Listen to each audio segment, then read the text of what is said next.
If I ever aroused the strength and energy,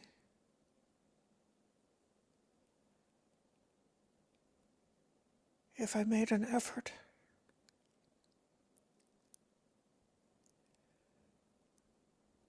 let that virya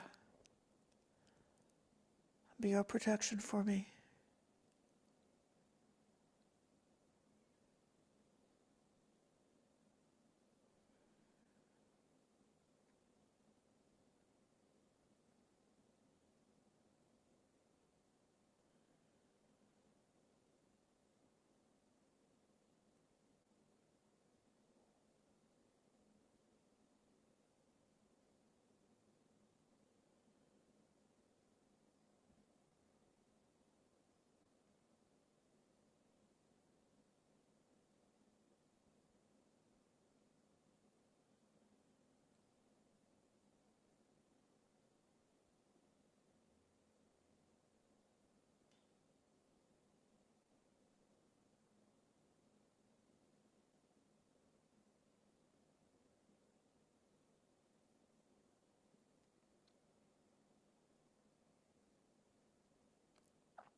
And if I ever practiced patience, forbearance, endurance,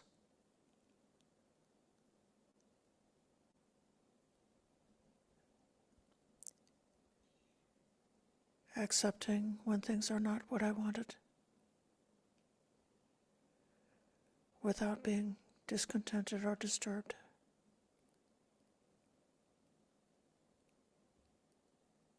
Let that quality of patience be a protection for me.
And if I ever stood up for the truth, protected the truth,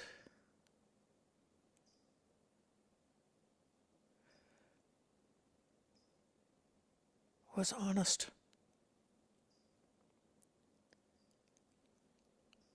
let that truthfulness be a protection for me.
And if I ever made a good determination, a resolve, a decision,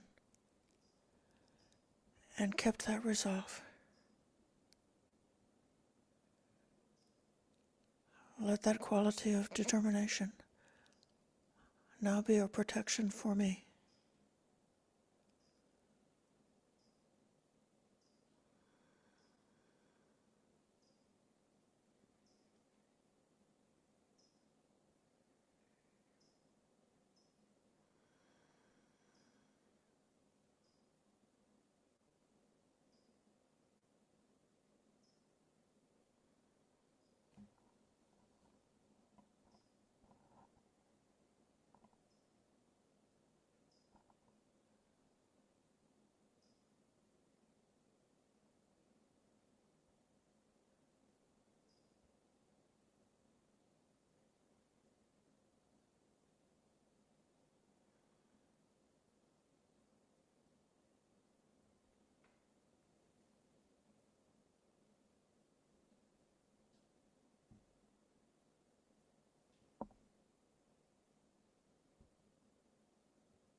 And if I ever had loving kindness for all beings, regardless of their qualities, wishing for their welfare and happiness and success, let that quality of loving kindness be a protection for me.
And if I ever had equanimity, the balanced ability to see everything without getting disturbed,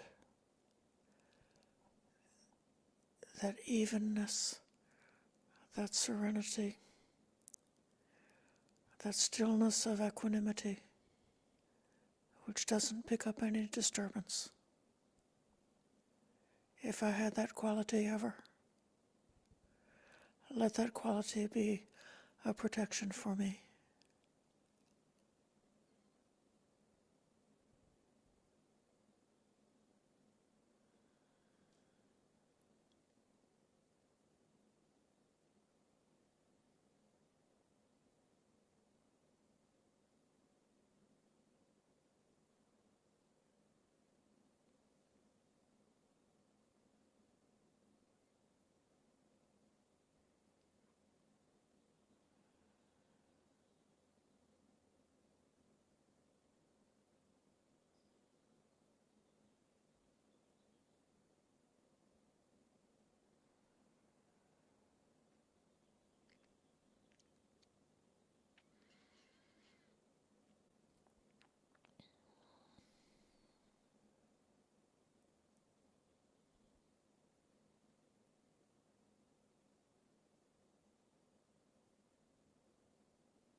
Let all these good qualities be my guardians.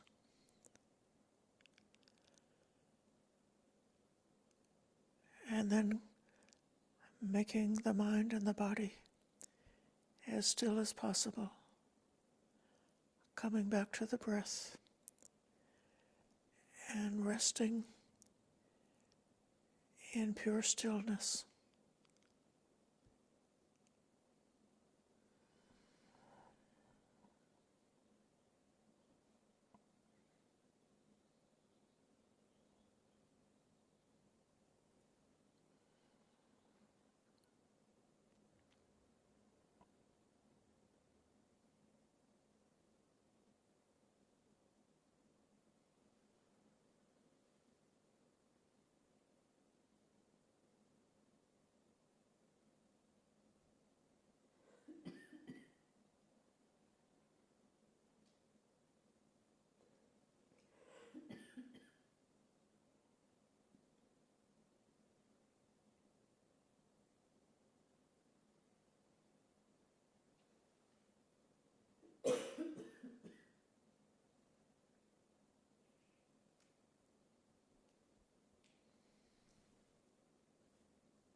Namo tassa bhagavato arahato samma sambuddhassa.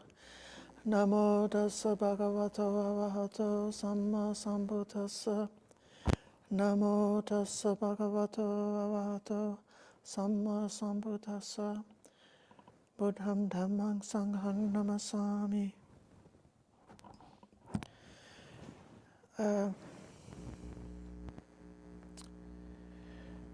Dear friends, in one way it seems a bit arrogant to take the example of a Samma Sambuddha and think that we should practice like that.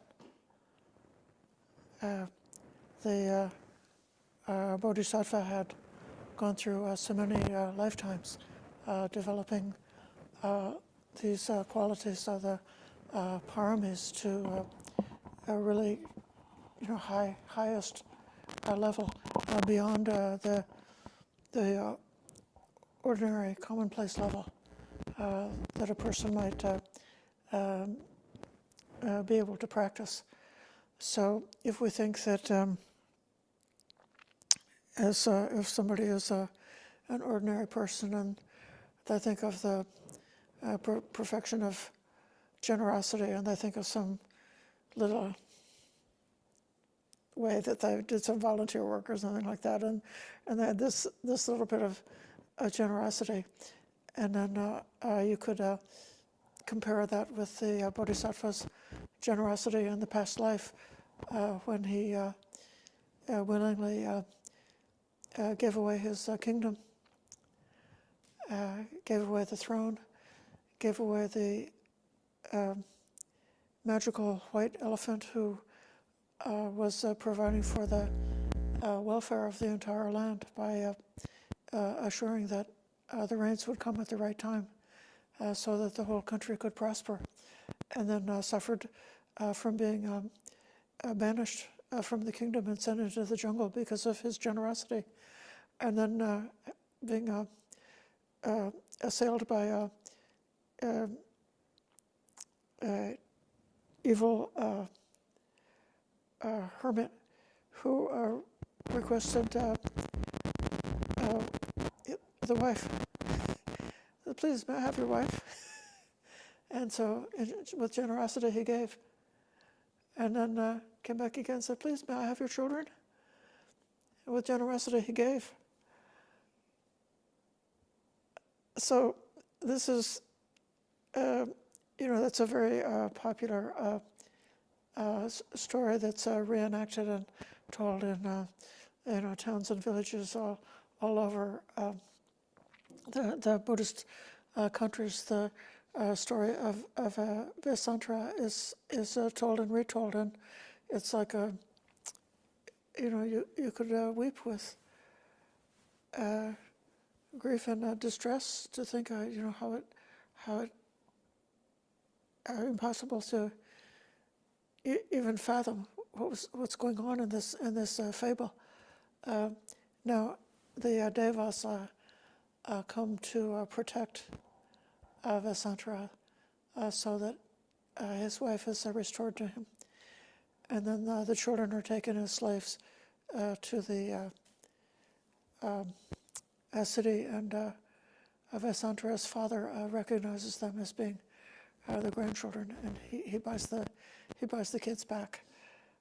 So then it all turns out everything is restored in the end. But the Bodhisattva was willing to give everything.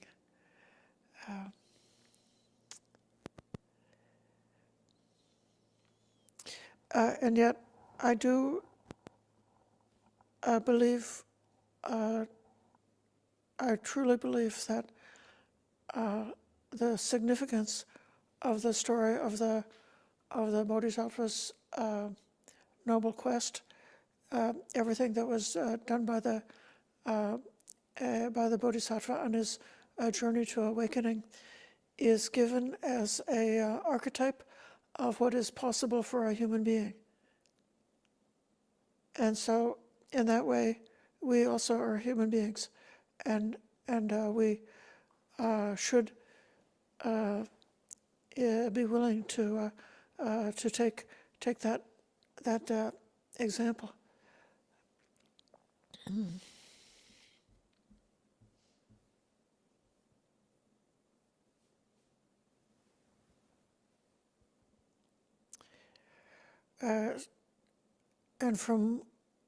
And the particular instant that I'm speaking about here is when the Bodhisattva, having renounced family life, the luxurious life of the palace, having tested the philosophical systems of the Vedic teachers and of the Ajivaka teachers, and found those systems of thought wanting. Oh, that's a pun. They're wanting because they want something. Those systems are still based on this clinging and holding on to some notion of the self, and then the Bodhisattva was saying, no, as long as it's holding on to anything whatsoever, then it's not going to be the full answer. And then the Bodhisattva undertook the extreme austere practices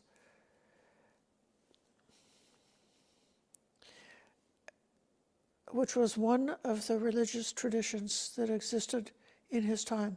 So everything that the other religious seekers tried was tried out by the Buddha. So he was able to say with authority, this way does not lead to the destruction of dukkha.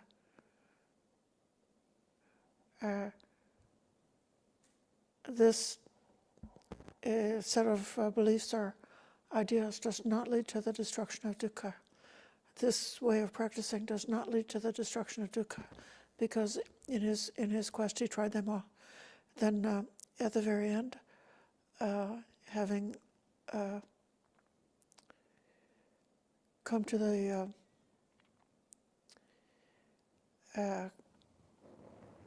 realization of the value of samadhi, the value of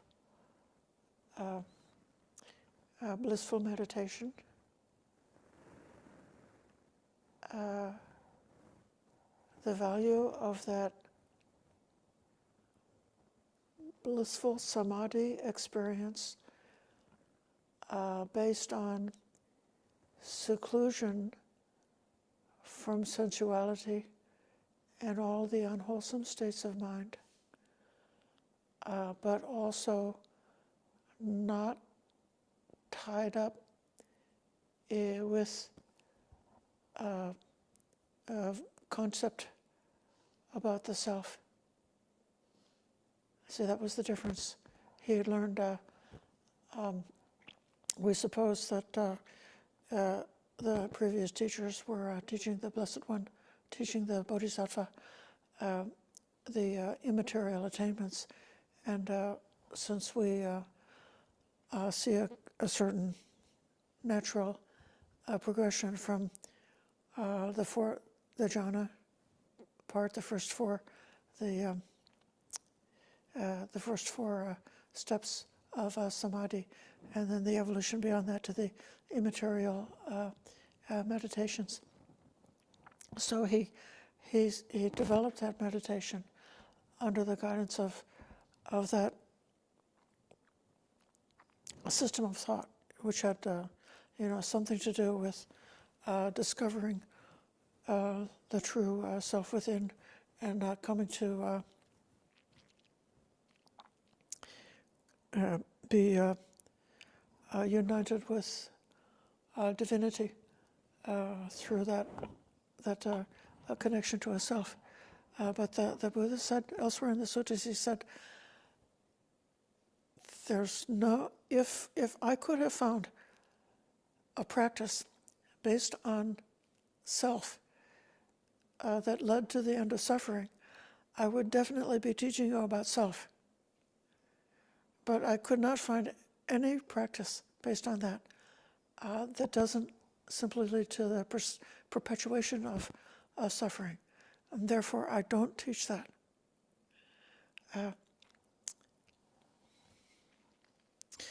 When the Buddha had taken some nourishment for the body so that he would be capable of having the strength to practice meditation, then he went to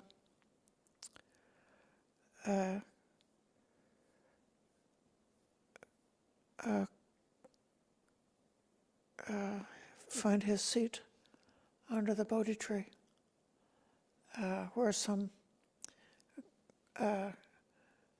grass cushion for sitting had been laid out,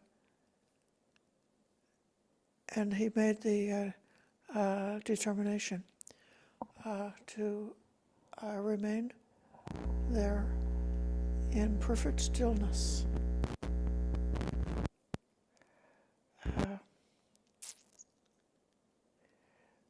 until he woke up. He said, even if my blood runs dry, I will not move until that awakening comes.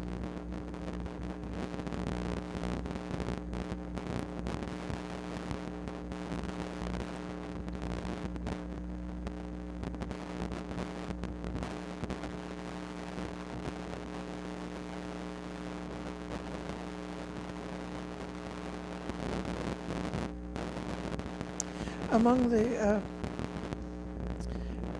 temptations and disturbances that the evil one assailed him with,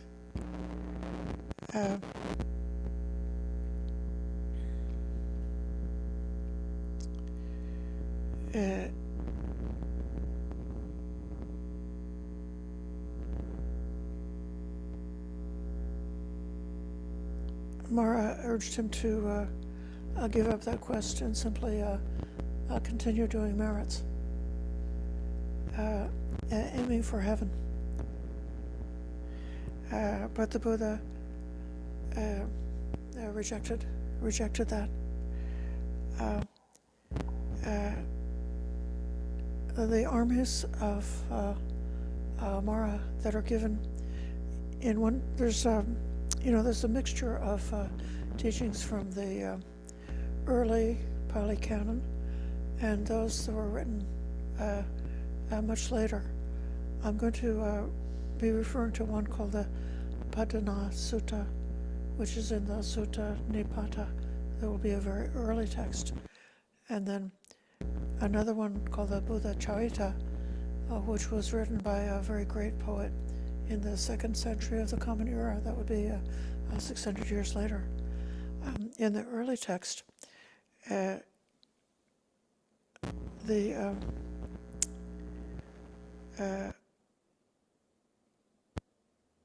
armies of Māra included discontent, sensual pleasure, discontent, hunger and thirst, craving, dullness and lethargy, fear, wavering doubt, hypocrisy, obstinacy, gain, renown, self-praise, and disparaging others.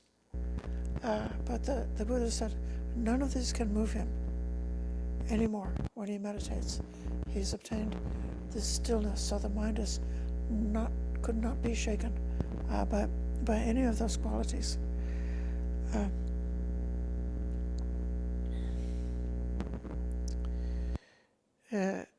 Māra, in this case, he's got another epithet, another name called Namuchi, which is one who brings death. That's another nickname of Māra. And he replies that he's been following the Bodhisattva around for 7 years, trying to find an opportunity to get power over him, but trying to overcome the Bodhisattva is like a crow seeing a stone and thinking that the stone was a lump of fat. and pecking on the stone until he realizes there's nothing here, and then he goes away in failure.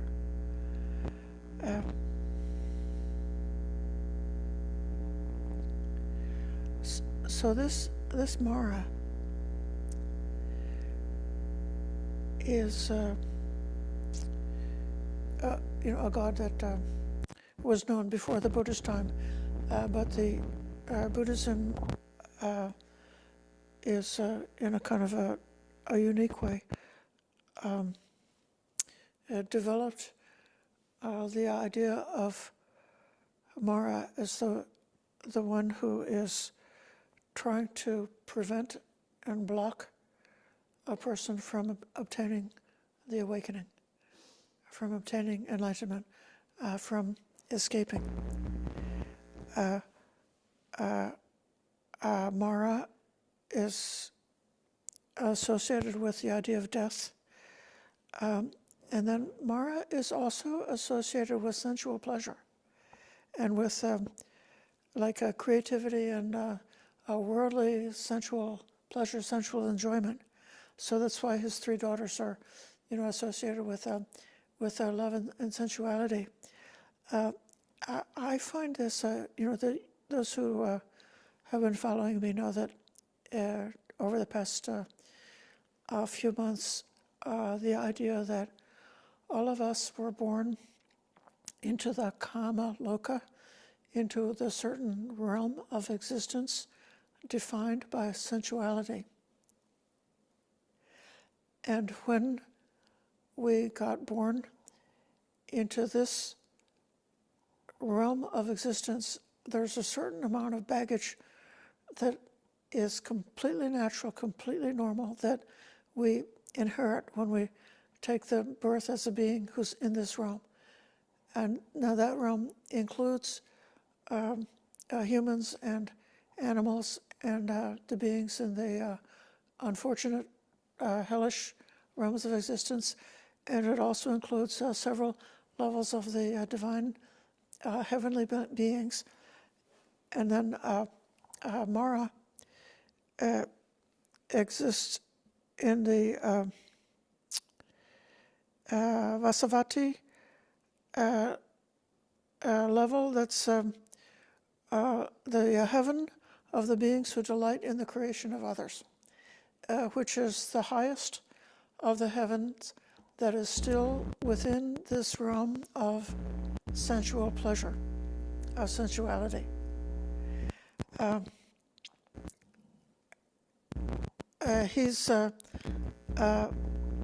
Māra is in some ways is very powerful.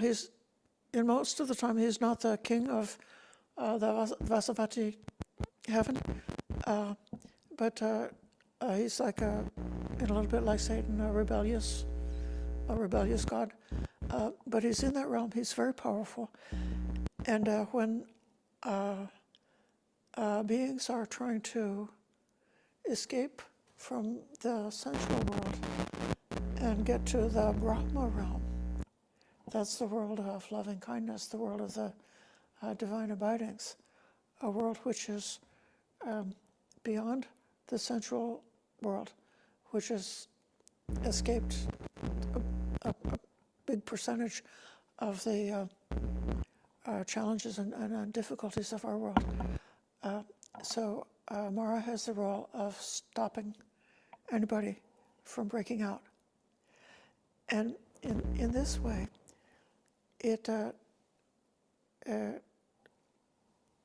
I'm not trying to say that Māra is just a metaphor and not a real person, but taking it as a metaphor, you could think that we have our biological and cultural inheritance. When we got born as a human being, we're in a web of the physical characteristics of that type of animal that's evolved into a human being at whatever stage of evolution the human being is at. And we also are born into culture. And the way that the genetic capacity of a human being gets activated is by means of the culture in which we're embedded. So all of these tendencies that a person can have towards sensuality, towards sloth and torpor, towards craving, dullness, lethargy, wavering, doubt, hypocrisy, obstinacy, gain, renown, self-praise, disparaging others. All of these qualities are like the natural furniture of the world into which we were born when we took this kind of a birth. And so, in a certain way, these qualities, they're a trap until we find out how to escape the trap.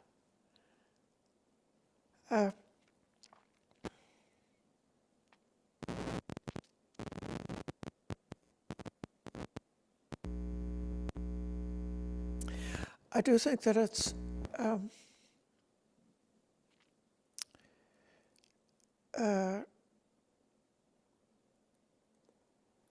another something of interest that we can think about for our own journey if we wanted to follow the example of the Bodhisattva.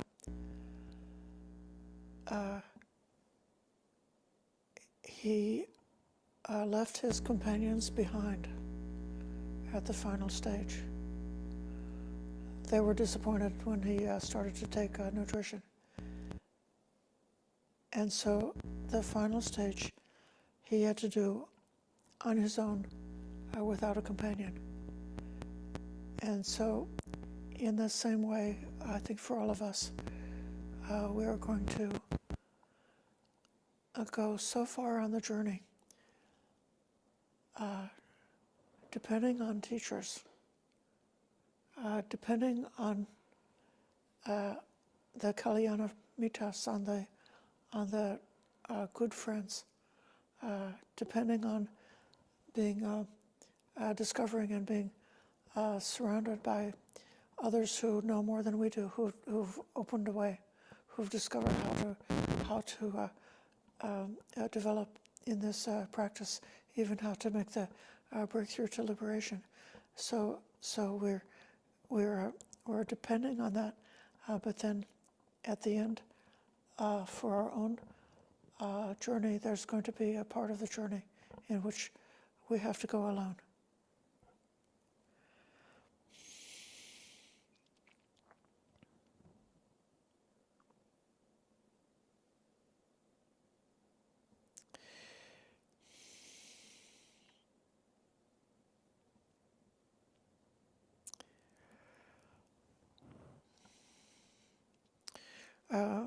The Bodhisattva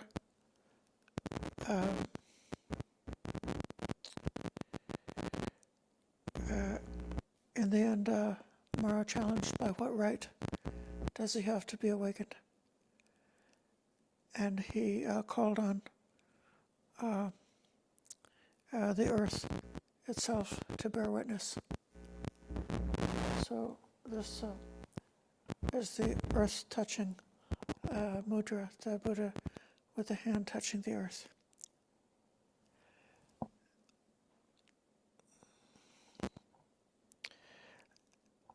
And with that gesture, because of his past karma and his efforts, the earth shook.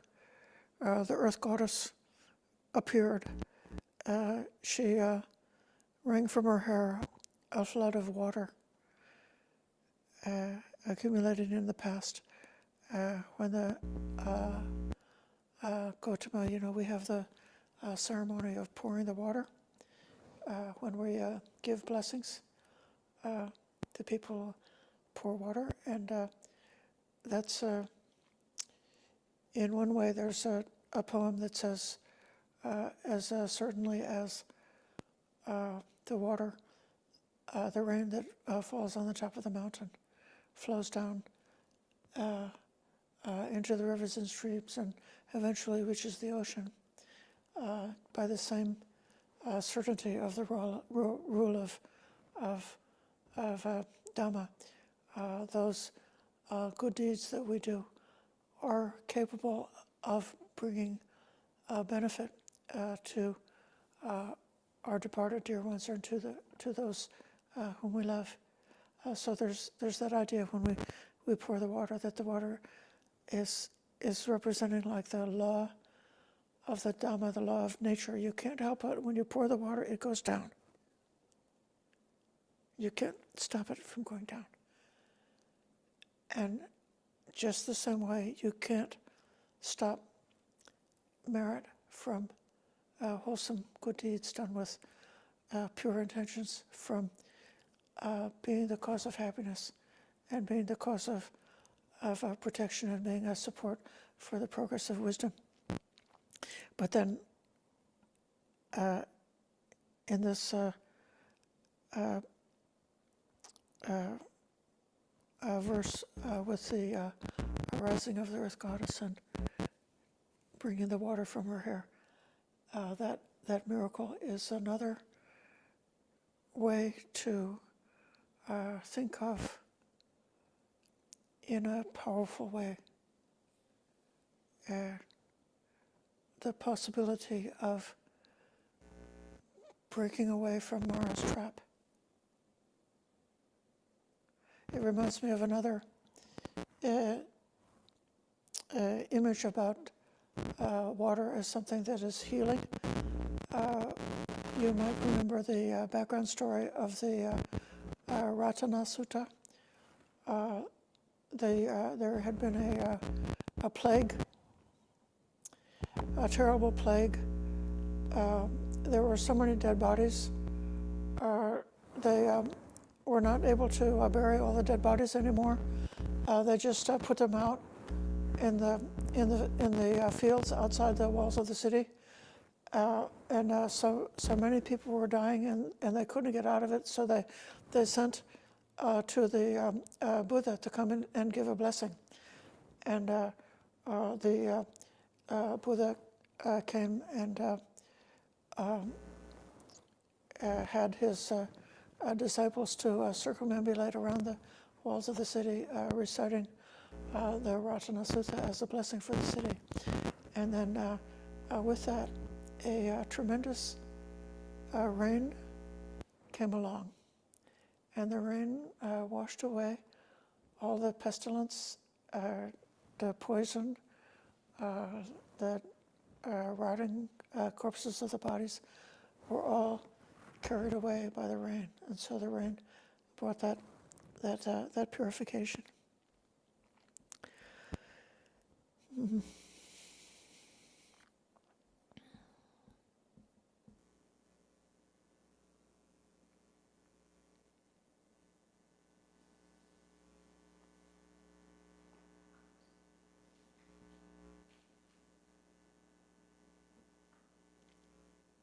I think in coming to the end of the formal part of tonight, I'm going to read you a little bit from the Buddha Charita.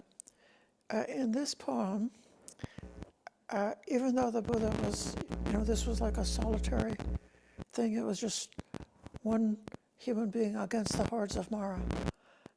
But Asvaghosha, the poet here, gives the gods as witnesses to what's going on. And some of the gods are horrified and upset by what Māra is doing, and they start to shake and quake and create earthquakes and lightning and darkness. And then other gods are calm, equanimous, and filled with compassion for the entire situation. And then one of the spirits raised a voice. He said, I see that the great Muni, the great sage, his mind is without the thought of resentment. Your evil, poisonous minds, Māra, try to bring resentment where there is no resentment. Foolish, evil Māras, you toil in vain. There's nothing you can do. Give up your noxious thoughts. Be quiet and stay silent. You cannot blow away Mount Sumeru with your breath. Fire may become cold and water may become ablaze. The earth's nature may become evenly soft, but you cannot destroy the Bodhisattva. For eons he has practiced asceticism. The Bodhisattva practices right consideration, I think that's Yoniso Manasikara, and diligently strives with zeal. His pure wisdom is bright. He's compassionate for all. No one can affect or break down these four fine qualities or make difficulties for him to accomplish his path of right awakening, just as the sun with its thousandfold light is certain to remove the world's darkness. As one obtains fire by rubbing sticks together, as one obtains water by digging in the earth, he strenuously applies right application. There is nothing he will not obtain in his search. No one comes to rescue the world. All are affected by the poisons of greed, anger, and delusion. Because he is merciful towards beings, he seeks for the fine medicine of wisdom. He will do away with the suffering of the world. Why do you trouble him? The deluded in the world are all attached to wrong paths. The Bodhisattva is studying the right road. He wishes to guide beings. Harassing one's guide in the world, this is absolutely not done. As if one would deceive the merchant's guide through the wilderness. As beings have fallen into great darkness, and no one knows the place to go, he lights the lamp of wisdom for them. Why would you want to extinguish it? As beings are all tossed about in the great sea of birth and death, he repairs the ferry boat of wisdom for them. Why would you want to let it sink?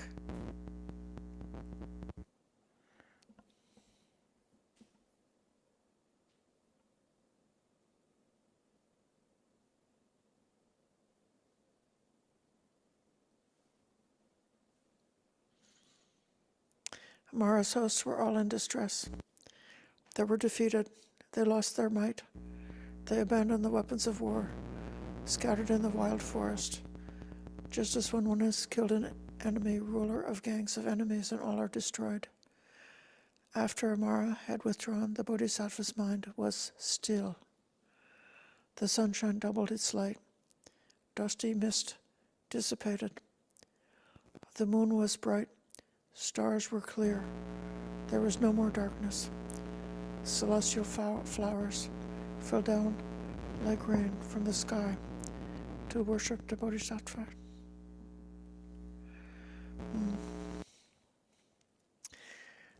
It's just a few lines of verse for the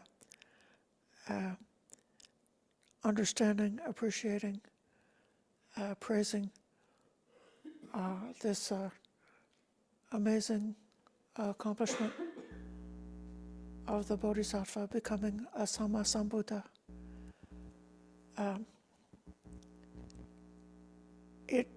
It can be for each of us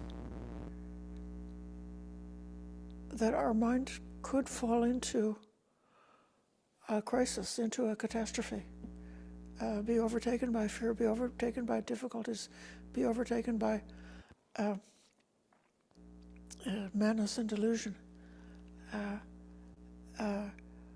or even be overtaken by external disasters when we realize for ourselves, whether it be the death and destruction of our loved ones, the destruction of everything that we try to accomplish in this material world, or even coming up to the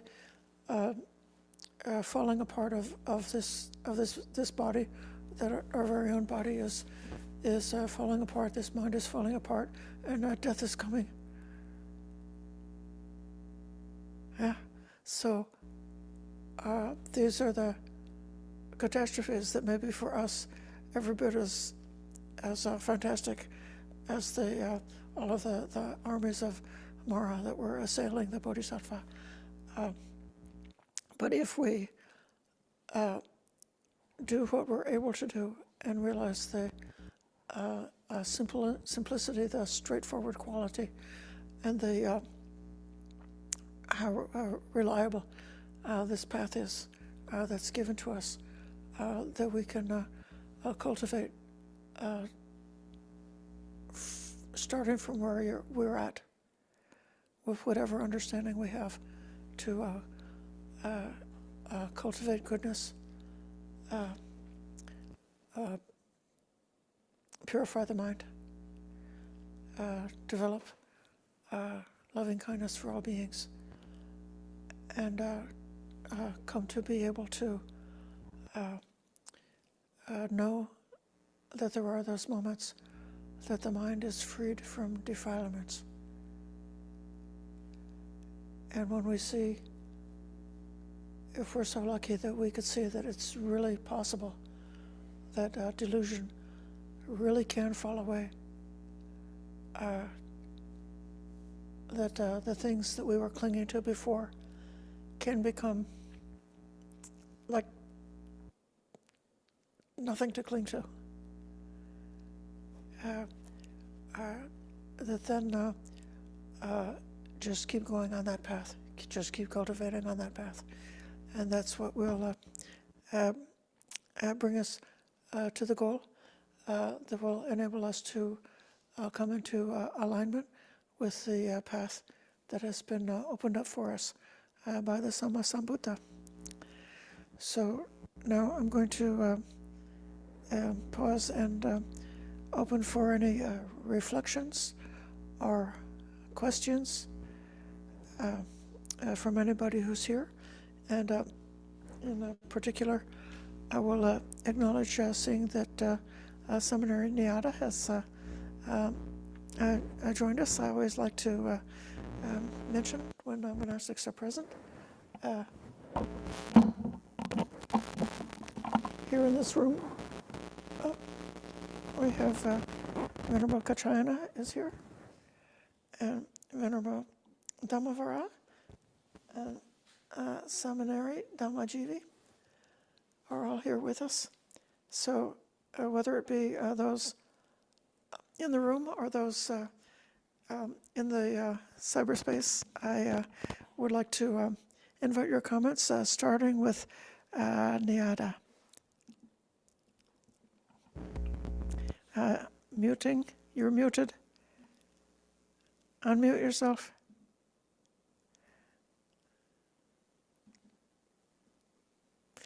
You need to unmute yourself. There. Okay. Now we can hear you. Whoops. Sorry, just one.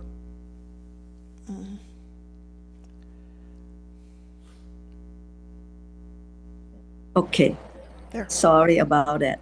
Okay. What I want to say is, every life here right now, especially humans, let me put this word. We all are a product of our karma from past life. We be here because as a condition, some born rich, some born poor. This is a product from past life. Why I say the product of past life? What have you been done in past life? You done good or bad? See, we right now here have a life. If you refreshing your memory to when you're young, all your life you have done good, you have done bad, and that is the answer that yes, past life we have done bad and good. So we are a result of what we've been done from past life. Now, this life, we already know that we are a product of karma. So we just going to continue do a good one. Just like we have a piggy bank, we have a bag, penny, and a a good penny. This life, we try to put a lot of good penny for the next one to come in. If you don't make it, for me, I put my aim of life. This life, I have enough to come back and be born. I try to get to the target, which is enlightening. I mean, it's not going to be easy, but I don't believe it's going to be hard neither. It's depend upon to how I make it myself to understand the enlightenment or take myself out of samsara. But what I try to say is right now we sit right here together and we talk about this. We're lucky because so many million people doesn't know about this whatsoever. So they go on with come be born, stay living to do good and bad, and then gone, and then come back again to be born. As a result, what they've been doing. If they do a lot of good, they come have a good life. If they do a lot of bad, they come and have a bad life. So, and then they continue until they're gone again. This is the circle of life.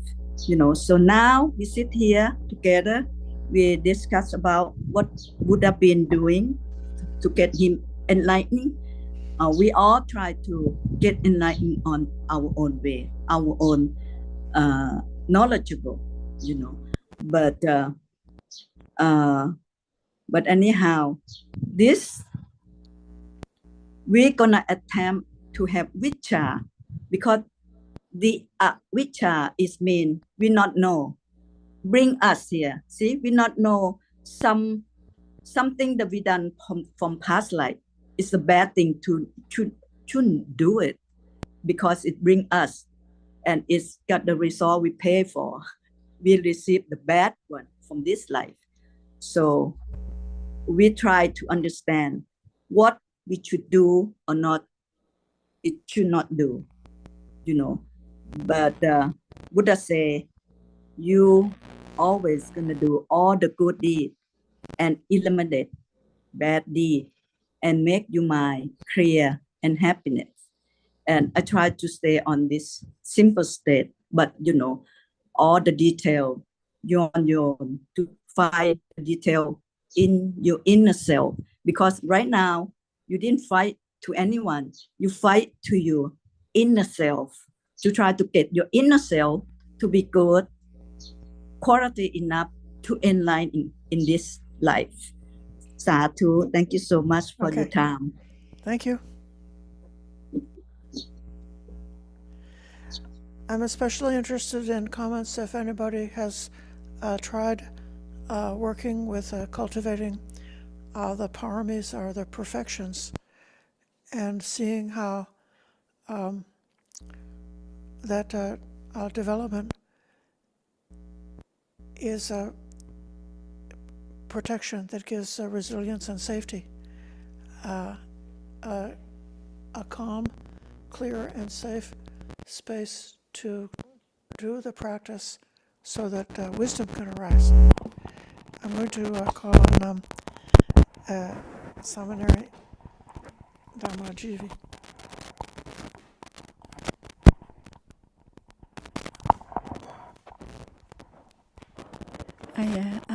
As you were giving your talk, I contemplate how lucky I've been that I actually have an opportunity to cultivate the 10.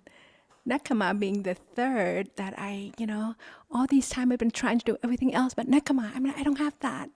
And sitting here, I'm like, I actually have all 10. I can do that. So this is very precious. This life is very important. So I've been doing everything, trying except Nekama, but now I can. So I looked at my life. It's been, it's been incredibly amazing, joyful. And if you can put that as protection, I think that's right too, because I couldn't see a better way. But I just appreciate that I can actually cultivate the third part of me. So yes, thank you.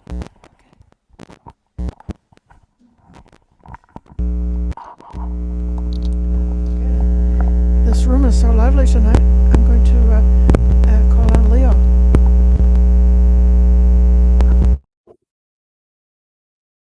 Should I put the camera on you?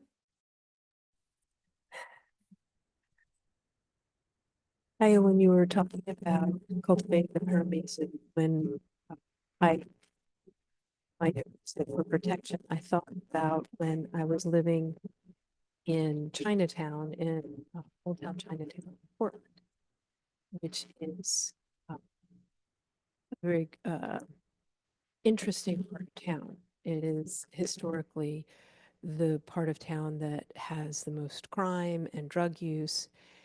And I was living in an artist's live workspace right on the ground floor in a gathering space. There's a very thin wall between me and what was going on in the streets. And it was scary. I remember one time when I first moved there was a crack party right outside of my door, and just a very thin bolt. It would be very easy to kick down the door. And I'd never been to a crack party before, and I was never going to go to a crack, but I sat and listened to that song there for hours, and just thinking, compassion for these folks. And there was tremendous amount of drug-related violence on that block, numerous murders. And the whole time that I was there, I was always thinking of love and hearing the sadness and the pain that was coming, recognizing that inside of myself, and that we all have that inside of us on some level where we're not fully aware, or we keep it pressed down, or we distract it. And there was a level where when I would hear people's wails of suffering, that I would resonate with it and feel not so alone in my own suffering. Some of my neighbors would, want to fight it, or, pull out have some combat. But, different protection mechanisms that were aggressive. And that was their way of dealing with it. And for me, just having my heart open and staying aware, not like going blind with my devotion, paying attention.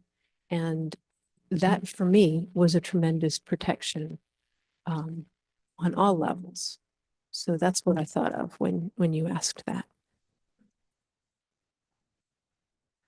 That's a wonderful story and a great example.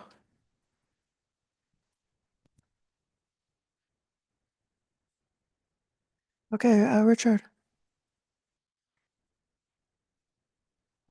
Thank you.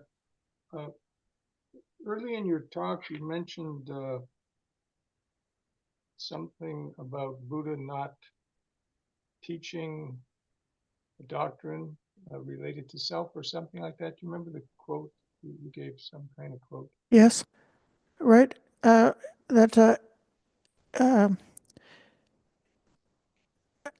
think I know where you're going with this. If he said, if the doctrine of self led to the end of suffering, he would have taught the doctrine of self. But he doesn't teach the doctrine of self, because that doctrine does not lead to the end of suffering. Okay, so I was wondering where you got that from. Is that Majjhima Nikaya 22, a paraphrase or something? Yes. Okay. All right. So in Majjhima Nikaya 22, there's a section on, hold on, let me just take a quick look here. Standpoint of views. And he says that there are these 6 standpoints of views, which are basically the five khandhas, and then the view that this self, this world after death, I shall be permanent, everlasting, eternal, not subject to change, and shall endure as long as eternity. That too he regards thus. This is mine, this I am, this is myself. And he's bringing up the point of these standpoints of views is that they're objects that you're identifying with as yourself. And so including that particular statement, that's a doctrine. And you can think of it like it's like an ocean where the waves are rising. So that's you taking birth, where manifesting, and then the wave disappears back into the, but then it rises again, like that. So it's that ocean and that rising of that wave, that seeming separate type of appearance on a certain level, coming and going, coming and going. So that's like samsara, birth and death, birth and death. But the thing here is that he's identifying this, and there's a whole long section, he kind of goes into it over and over again, impermanence and not self. He's saying that because these objects are impermanent, that's why you cannot identify them with self, because you're trying to identify with the five khandhas or these doctrines, but they go away eventually. So that's why it ends in suffering. So if you very carefully go through this, you'll see that he's making a very specific point about objects, misidentifying with objects, both internal objects, like a viewpoint. Your viewpoint is like an internal, because he talks about that. Because later on, a bhikkhu asks him, "Oh, can one, is there any way that one can be agitated by internal things? Is there any way that one cannot be agitated by internal things? Is there any way one can be agitated by external things?" I'm sort of just paraphrasing, but is there any way one cannot be agitated by external? And Buddha explained to him, yes, that there's this. So like the bhikkhu is not agitated by internal or external, because he knows these are just all temporary objects, and I'm not going to self-identify with them. Whether it's an internal object arising in my mind or it's an external object arising in my mind. So, anyways, that's my view. But I think if you study that sutta very carefully and see, it's like ideas continuing on into ideas continuing on.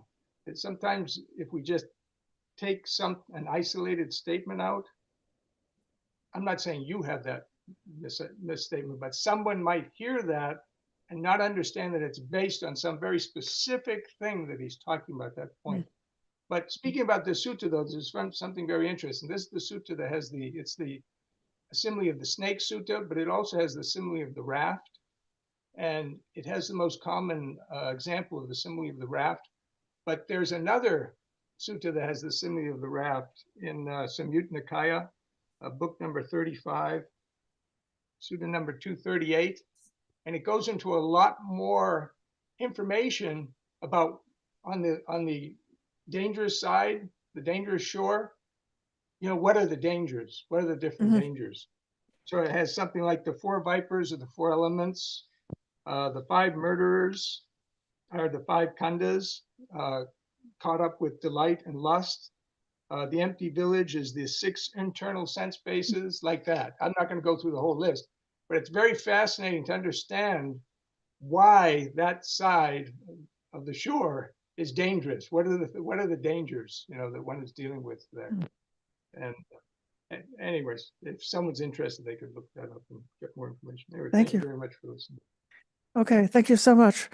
I wasn't trying to, I was trying to avoid triggering anybody by misstating what the Buddha said, but I was trying to put it in the context that the Buddha had investigated all of these different views, all of these different systems. And it wasn't that he was saying that they were not good because they were not true, or they were not good because they were not beautiful, or they're not good because they're not logical. Instead, what he's saying is the test was, does holding this view lead to the end of suffering? So his final test was the practical test. Every different aspect of different ways of practicing and different viewpoints are given this one significant test. Does this lead to liberation, to the end of dukkha? And yes, that's that. Okay, I'm going to call on Sheila. Nice to hear your voice again. Good evening, Ayya. Good evening, everyone. I have a question, Ayya. Does one cultivate the Pāramīs in the same way that we cultivate the Brahma Viharas, in particular loving kindness? Uh,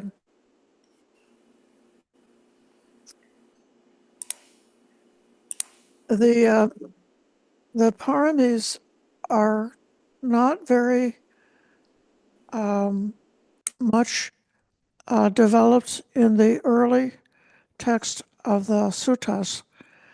In the commentaries and in the later teachings, the Pāramīs sort of came to become more and more important.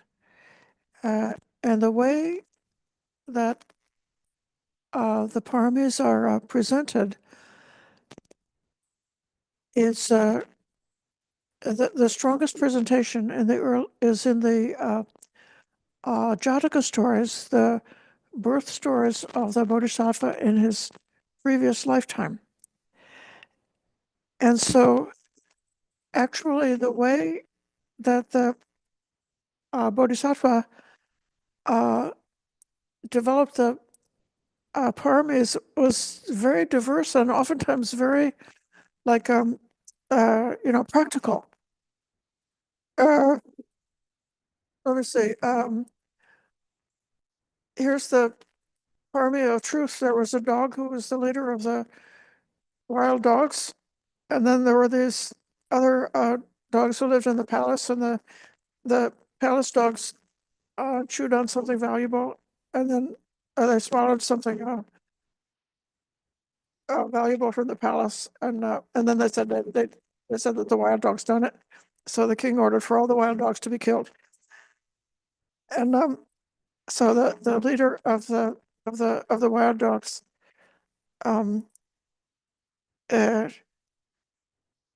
gave a speech. It was a very radical speech about injustice.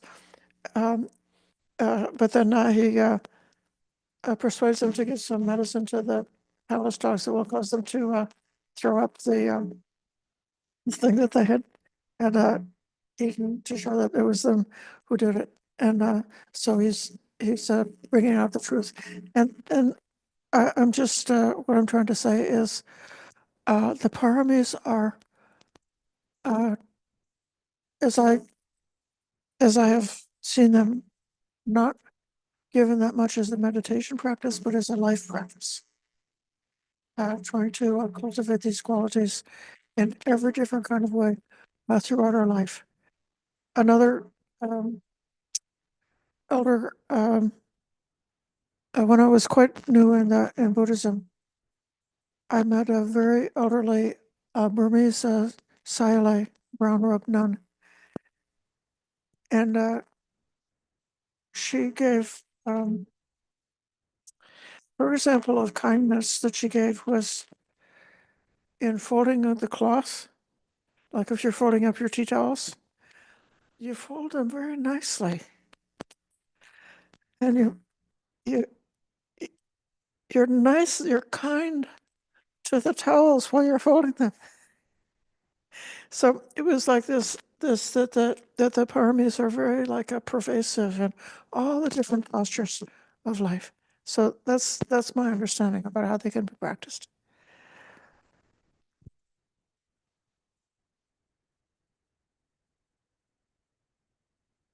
I think this may be a good final thought, and invite all of us to join together in giving our respect to the Buddha, Dhamma, and Sangha.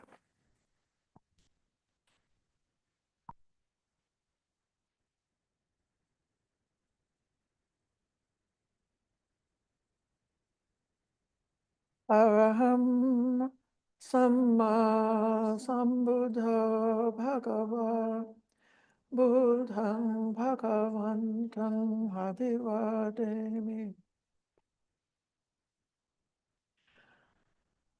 Svakato Bhagavata Dhammo Dhamman Namasami.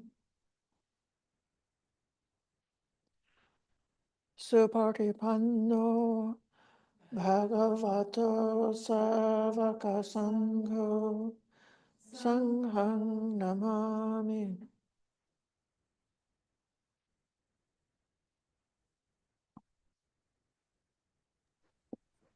Thank you so much, Acha. Okay. Thank you, Ayya. Thank you, Ayya. Thank you. Sabe Sadhu, Buddha. sadhu, sadhu. Thank you, everybody, for your practice and for your patient listening. Good night, Ayya. Good Thank night. you, Ayya. Thank you. Good night.